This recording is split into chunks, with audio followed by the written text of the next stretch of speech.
In this part, we are going to talk about the inheritance.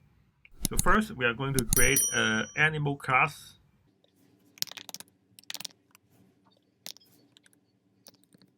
And for the animal class, we create two methods. One is eating, and the other is sleeping, because all the animals has these two behavior.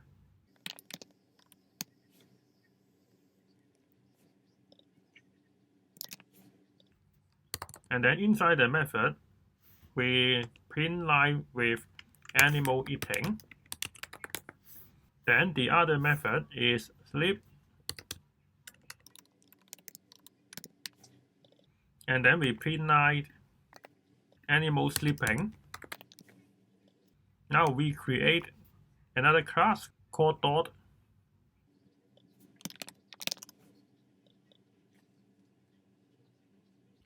And then the dot has its own method, which is bark.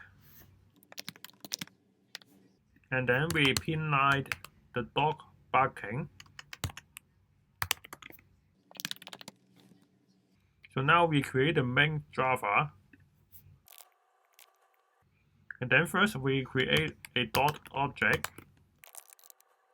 In order to inherit from the animal, we have to go to the dot.java and extend animals. So in other words, we can say dot is an animal. So dot will have its own method and also the animal method. So now we can try to use the bark, and now you can also see it has eat, and also it had sleep.